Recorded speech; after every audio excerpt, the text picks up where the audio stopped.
C'est une journée qui restera historique dans les annales de l'histoire de relations diplomatiques entre le Saint-Siège et la République démocratique du Congo.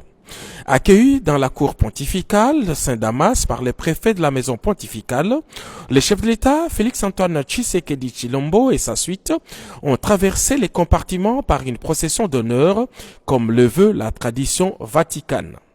Le pape François est venu lui-même accueillir son hôte des marques, à qui il a témoigné sa proximité affective et la sollicitude du Saint-Siège face à tous les soubresauts que connaît la République démocratique du Congo.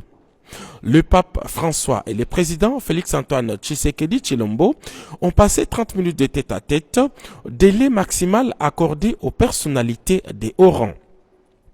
J'ai rencontré une éminente personnalité qui a une parfaite connaissance de notre pays et qui suit de près sa situation sociale et politique, a déclaré le chef de l'État aux médias du Vatican.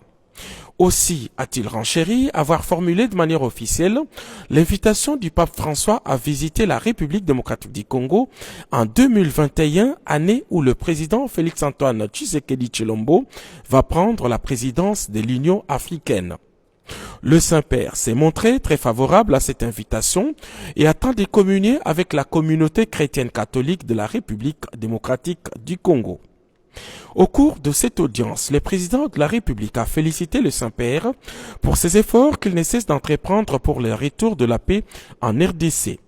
Et pour se rappeler davantage de la situation dramatique de notre pays, le couple présidentiel a remis au Saint-Père un tableau réalisé par un compatriote, Les larmes de Béni, qui résume cette tragédie.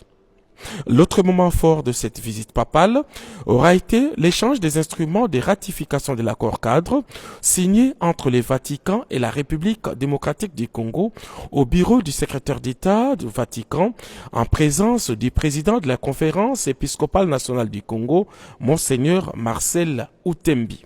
Cet accord concordat signé en 2016 vient sceller un rapprochement entre le Saint-Siège et l'État congolais.